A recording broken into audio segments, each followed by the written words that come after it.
Centre point Tamil Nadu நேயர்களுக்கு வணக்கம். கொடுமைன்னு கோயிலுக்கு போனா, அங்க 2 கொடுமை அவுத்து போட்டு அடிச்சுன்னு பேச்சுவாக்குல நம்ம பேசுறது உண்டுங்க. அது மாரி தமிழ்நாட்டுல அரசியல் எப்படி இருக்குன்னு பார்த்தோம். திமுக கூட்டணிய பொறுத்த அளவுக்கு அவங்க தேர்தல சந்திக்கிறதுக்கு தயாராகி போயிட்டு இருக்காங்க. திமுகவை எதிர்க்கிற அதிமுகல என்ன நடக்குதுன்னு பார்த்தா, எடப்பாடியார் செங்கோட்டையன திமுகவினுடைய பி டீம்ங்கிறாரு. செங்கோட்டையன் எடப்பாடியார திமுகவினுடைய பி டீம்ங்கிறாரு. இன்னும் சில பேர் அதிமுகவில் பாஜகவை தூக்கி குப்பையில போடுங்க, இருந்தா நாங்க ஓட்டு போட மாட்டோம்னு தொண்டர்களுடைய கொந்தளிப்பு ஒரு பக்கம். இவங்க எல்லாம் சேர்ந்து டிடிவி தினகரனை திமுகவினுடைய பி டீம்ங்கிறாங்க, ஓபிஎஸ் திமுகவினுடைய பி டீம்ங்கிறாங்க, சசிகலாவை திமுகவினுடைய பி டீம்ங்கிறாங்க. சரி, இது இவங்க ஒரு பக்கம். விஜய பொறுத்தளவுக்கு என்னன்னா, அவருடைய மனநிலை என்னன்னா, படத்துல நடிக்கும் போது 200 கோடி சம்பளம் வாங்கினோமா, ஒரு படத்தை கமிட் பண்ணோமா, 4 நடிகைகளோட குத்தாட்டம் போட்டோமா, ஃபைட் பண்ணோமா, ஜாலியா இருந்த லைஃபை விட்டுட்டு பாஜக சொன்னதுக்காக அரசியலுக்கு வந்து சிக்கி சீரழிஞ்சு கிடக்கிறமேன்னு அவர் ஒரு பக்கம். இவங்க எல்லாம் சேர்ந்து விஜய பாஜகவினுடைய பி டீம்ங்கிறாங்க. ஆக தமிழ்நாட்டு அரசியலை பொறுத்தளவுக்கு பி டீம் யாருங்கிறதுல தான் போட்டியா இருக்க ஒழிய திமுகவை எதிர்க்கக்கூடிய கட்சிகள் ஒற்றுமையா இல்லைங்கிறது பட்டவர்த்தனமா தெரியுது. அதை பத்தி பேசுறதுக்கு போர் அடிச்சு போச்சு. சரி, பீகார்ல தேர்தல் நடக்குது, அதை கொஞ்சம் எட்டி பார்ப்போம்னு எட்டி பார்த்தங்க. तमिलनाडु में डीएमके के लोग बिहार के मेहनतकश लोगों को प्रताड़ित करते हैं और बिहार में आरजेडी क्या करती है? इतना सारा हो रहा है. நம்ம மோடி என்ன பண்ணிருக்காரு, பீகார் தேர்தலில் போய் பிரச்சாரம் பண்ணிருக்காங்க. லௌரியான்னு ஒரு இடத்துல பிரச்சாரம் பண்ணிருக்காரு. இந்த பொறுப்புல பல பிரதமர்கள் இருந்திருக்காங்க. மன்மோகன் சிங் இருந்திருக்காரு, இந்திரா காந்தி இருந்திருக்காங்க, விபி சிங் இருந்திருக்காரு, ராஜீவ் காந்தி இருந்திருக்காங்க. இந்த மாதிரி பல பிரதமர்கள் இந்த நாடு பார்த்திருக்கு. அவங்க எல்லாம் தேர்தல் பிரச்சாரத்துக்கு வருவாங்க. ஆட்சியில் இருக்கும்போது நாங்க செஞ்ச சாதனை இது, இனிமேல் எங்களுக்கு ஓட்டு போட்டீங்கன்னா நாங்க இதை பண்ண போறோம் அப்படிதான் பேச பிரதமர்களை நம்ம பார்த்திருக்கோம். ஆனா இவர் என்ன பண்ணிட்டாருன்னா, அந்த மக்கள்கிட்ட போய் சொல்றதுக்கு எதுவும் செய்யல. பீகார் முழுவதும் பாத்தீங்கன்னா வேலை வாய்ப்பு இல்ல, பஞ்சம், பசி, பட்டினி, வறுமை. பீகார்ல ஆட்சி சேர்ந்த நிதிஷ்குமார் ஆட்சி எதுவுமே பண்ணல. சோ சாதனைகளை சொல்றதுக்கும் வாய்ப்பு இல்ல. இனிமேல் செய்ய போறதை சொன்னாலும் நம்புறதுக்கு ஆள் இல்ல. ஏன்னா அங்க தேஜஸ்வி அடிச்சு நகர்த்திட்டு போயிட்டு இருக்காரு. அதனால இவர் என்ன பண்றாரு, மோடி யூ டர்ன் பண்ணி அங்க எப்படியாவது ஜெயிக்கணுங்கிறதுக்காக சாதனைகளை சொல்ல வக்கு இல்லாத மோடி தமிழ்நாட்டில் இருக்கிற பீகாரிகள் துன்புறுத்தப்படுகிறார்கள் அப்படின்னு ஒரு பொய்ய அவுத்துறார். எப்படி பொய்ய அவுத்துறாரு பாருங்க. இதே ஒரிசா தேர்தலுக்கு போனப்ப என்ன சொன்னாரு, தமிழர்களை திருடர்கள்னாரு. இப்ப பீகார்ல ஒட்டுமொத்த தமிழ் சமூகத்தையும் ரவுடிகளா சித்தரிச்சு பேசியிருக்காரு. ஏன் இப்படி அவர் பண்றாரு, ஏன் அப்படி அவர் பேசுறாரு அப்படிங்கிறத நம்ம யோசிக்கிறோம். ஏன்னாங்க, முதல் மோடி ஜெயிச்சப்ப குஜராத் வளர்ச்சி, குஜராத் வளர்ச்சி, குஜராத் வளர்ச்சி அப்படின்னு ஊதி ஊதி பெருசாக்கி அவரை பிரதமர் ஆக்கிட்டாங்க. 5 வருஷம் ஆண்டாரு, ஒன்னும் பண்ணல. படுபாதாளத்துக்கு போயிடுச்சு இந்தியா. என்னடா பண்றதுன்னு பார்த்தாங்க. அடுத்த தேர்தலில் ஜெயிக்கிறதுக்கு ஓட்டு மிஷின்ல தில்லுமுள்ளு பண்ணாங்க. அதுலயும் அவங்க ஜெயிச்சுட்டாங்க தில்லுமுள்ளு பண்ணி. அப்ப தில்லுமுள்ளு பண்ணதை ஓட்டு மிஷின்ல தில்லுமுள்ளு பண்ணலாம் அப்படின்னு எலான் மாஸ்க் உள்ளிட்ட நிபுணர்கள் என்ன சொல்லிட்டாங்கன்னா, இவங்க தில்லுமுள்ளு பண்ணி தான் ஜெயிச்சிருக்கிறாங்க அப்படின்னு நாட்டு மக்களுக்கு பட்டவர்த்தனமா போட்டு உடைச்சு தள்ளிட்டாங்க, தோல் உடிச்சிட்டாங்க. இனி என்ன பண்றதுன்னு பார்த்தாங்க.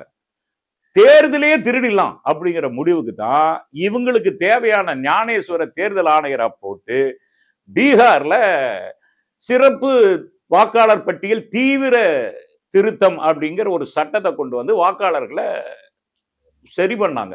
சரி பண்ணா 60 லட்சம் வாக்காளர்கள் வந்து பெயர் நீக்கப்பட்டுருச்சு.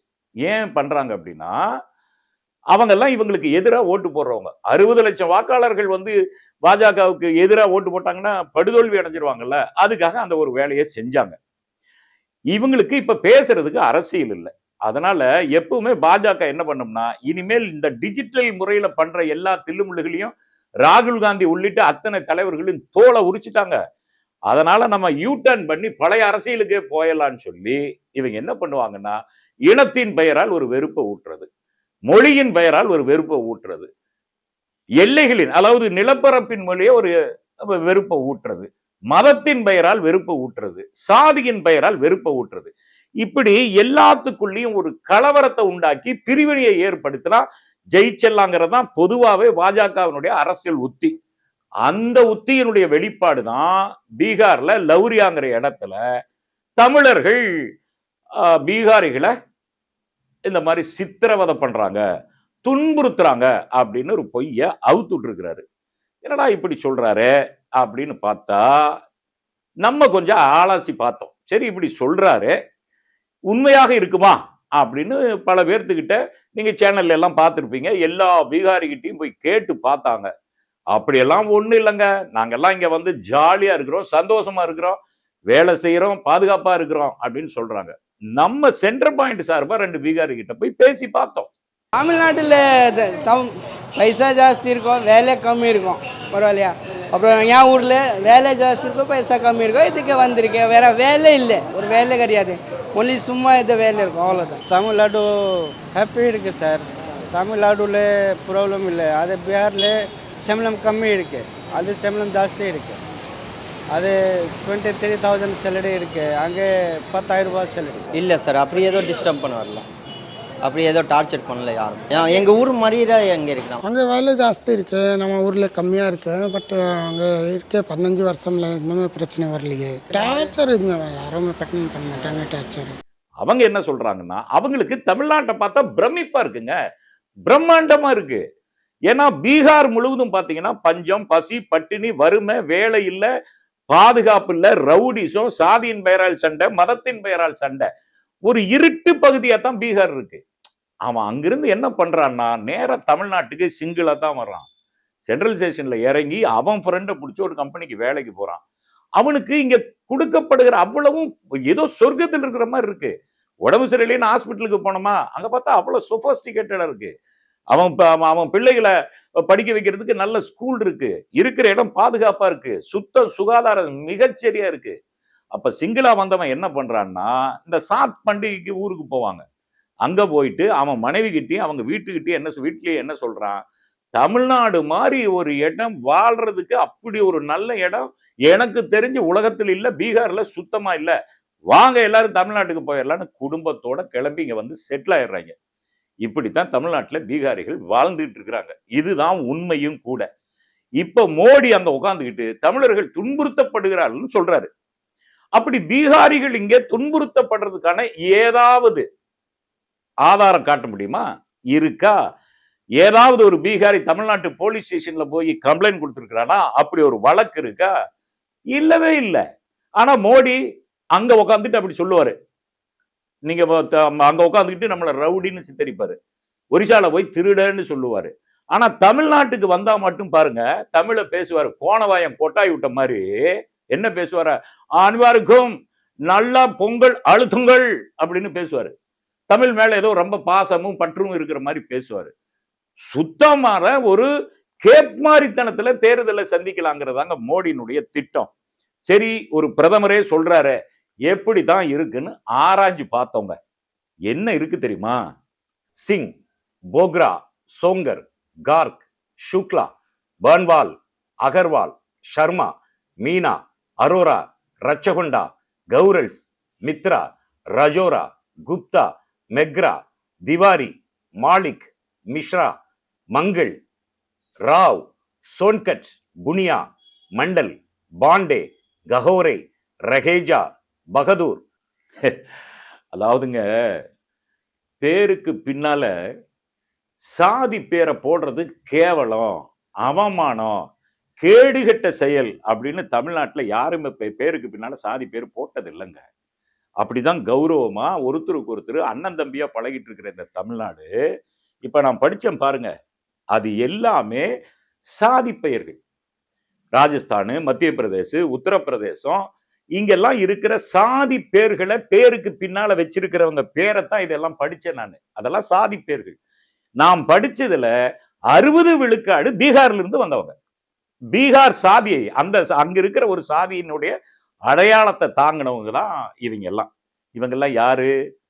எடப்பாடி. எடப்பாடி தெரியலையா? எடப்பாடிங்க முதலமைச்சரா இருந்தார்ல, அவர் தான்.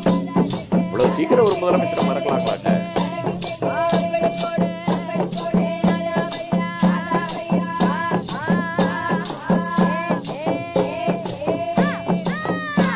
அது எடப்பாடி என்ன பண்ணாருன்னா, அப்ப பாஜக கொடுத்த அழுத்தத்துல இவங்களை எல்லாம் தூக்கி இங்கிற தமிழ்நாட்டில் இருக்கிற பெரிய பெரிய பதவியில அவங்கள நியமிச்சிருக்காங்க. பெரிய பெரிய பதவி. ஹார்பர்ல பார்த்தா அவங்க தான் பெரிய பதவி. ஏர்போர்ட்ல பார்த்தா அவங்க பெரிய பதவி. சாஸ்திரி பவனுக்கு போனீங்கன்னா அங்கதான் அவங்க பெரிய பதவி. பாஸ்போர்ட் ஆபீஸ்ல அவங்களுக்கு பெரிய பதவி. வருமான வரி ஆபீஸ்ல அவங்களுக்கு பெரிய பெரிய பதவி. அமலாக்கத்துறை, நீதிமன்றங்கள் எல்லாத்திலையும் பெரிய பெரிய பதவிகள்ல இவங்களை எல்லாம் பிடிச்சு உட்கார வச்சதுக்கு காரணம் நம்ம எடப்பாடியார் ஆட்சியில நடந்த அந்த கொடுமை தான். அவங்க தான் இப்படி பண்ணாங்க. இப்ப என்னன்னா, இப்ப இவங்க எல்லாம் பாருங்க, உயர் அதிகாரிகள் இருக்கிறாங்கல்ல, இவங்களுக்கு ஏதாவது துன்புறுத்தல் இருக்கா? நினைச்சு பாருங்க. எந்த அதிகாரி, பீகார்ல இருந்து வந்த அதிகாரியாவது எனக்கு இப்படி ஒரு தமிழர்கள் துன்புறுத்துறாங்க அப்படின்னு எங்கேயாவது ஒரு வழக்கு தொடுத்திருக்காங்களா? அல்லது கம்ப்ளைண்ட் பண்ணிருக்காங்களா? அல்லது பேட்டி கொடுத்திருக்காங்களா? எதுவுமே கொடுக்கல. அவங்களே சொல்றாங்க, தமிழ்நாடு மாதிரி பாதுகாப்பான மாநிலம் எதுவுமே. அவங்க எங்க ஊருக்கு சுத்திட்டு வந்திருப்பாங்க. கடைசியா தமிழ்நாட்டில இருந்து யாரையாவது மாத்துனா கூட வேண்டாங்க, நாங்க தமிழ்நாட்டிலேயே செட்டில் ஆயிடுறோங்க அப்படின்னு தான் அதிகாரிகள் சொல்றாங்க. இப்பேற்பட்டு பாதுகாப்போட பீகாரிகள் இங்கே வாழ்ந்துகிட்டு இருக்கிறாங்க. இதுதான் உண்மை, இதுதான் நிஜம். பீகாரிகள் மட்டுமில்ல, எத்தனையோ பேர் வட மாநிலத்துக்காரங்க இங்க வாழ்றாங்க. இதுதான் உண்மை. உண்மை இப்படி இருக்கும்போது ஒரு பொறுப்புள்ள பதவியில் இருக்கிற மோடி ஏன் இத பேசணும்? ஏன் தமிழர்களை, ஒட்டுமொத்த தமிழர்களை, தமிழ் சமூகத்தை ரவுடியா சித்தரிக்கணும்? ஏன் பீகாரிகளை எல்லாம் தமிழர்கள் துன்புறுத்துறாங்கன்னு பேசணும்? என்ன காரணம்னாங்க, ரொம்ப சிம்பிள்ங்க. அவரு அந்த லௌரியா அந்த மாவட்டத்துல அந்த தொகுதியில அவர் தேர்தல் பிரச்சாரம் பண்ணும்போது பெரிய பெரிய பேனர் வச்சிருக்கிறாங்க. ஸ்டாலின் பேனர், நம்ம தளபதி ஸ்டாலின் பேனர் வச்சிருக்கிறாங்க. தேஜஸ்வி என்ன சொல்லிட்டாருன்னா, தமிழ்நாட்டில் இருக்கிற அத்தனை திட்டங்களையும் நான் பீகார்ல அறிமுகப்படுத்துவேன், பீகார்ல செய்வேன் அப்படின்னு சொல்லிட்டாரு.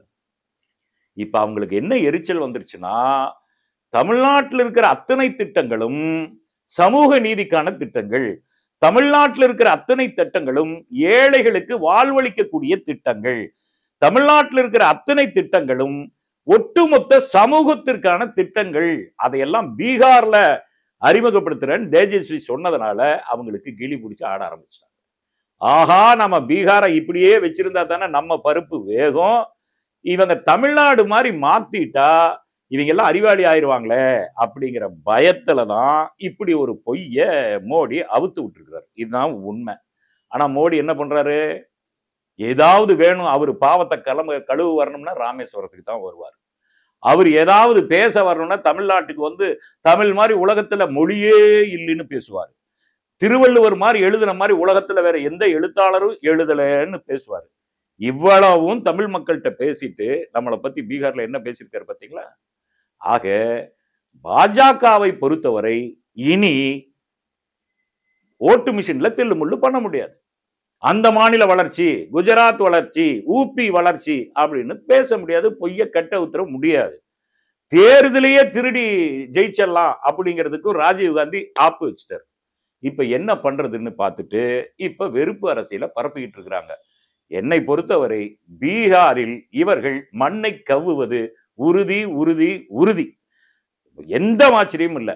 இப்ப அவர் இப்படி சொன்னதுனால இப்ப நமக்கு என்ன பயம் வருதுன்னா, பொதுவாவே இந்த பாஜக காரங்க என்ன பண்ணுவாங்கன்னா, அவங்க கட்சிக்குள்ள தனக்கு பேரு வரணுங்கிறதுக்காக அவன் வீட்லயே வெடிகுண்டை போட்டுக்குவான்.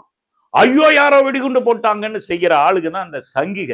அவனுக்கு என்ன பண்ணுவானுங்கன்னா, பிரதமர் மோடி அங்க பேசிட்டாரு, பீகாரிகள் தமிழகத்துல துன்புறுத்தப்படுறாங்கன்னு பேசிட்டாரு, அதை நிஜமாக்குனா என்ன அப்படிங்கிற நினைப்பு கூட அவங்களுக்கு இங்க இருக்கிற சங்கிகள் ஒரு 4-5 பீகாரிகளை தாக்கக்கூடிய நிகழ்வுகளும் நடக்கலாம். அதை சங்கிகள் செய்வார்கள். ஆகவே தமிழ்நாடு அரசு இங்கிருக்கிற பீகாரிகள் விஷயத்திலும் அந்த பீகாரிகளுக்கு பாஜக சங்கிகளிடமிருந்து பாதுகாப்பு கொடுக்க வேண்டியதும் நம்ம தமிழக அரசினுடைய கடமை. ஏன்னா சொன்னதை செஞ்சு காமிக்கணுங்கிற வெறி எப்பவுமே சங்கிகளுக்கு உண்டு. அதை அவர்கள் செய்வதற்கும் வாய்ப்பு இருக்குது. ஆகவே தமிழக அரசு இங்க இருக்கிற பீகாரிகளுக்கு சங்கிகளிடமிருந்து ஒரு பாதுகாப்பை கொடுக்கணும். சங்கிகள் அந்த மாதிரி ஏதாவது செய்யறாங்களான்னு கண்காணிக்க வேண்டும்.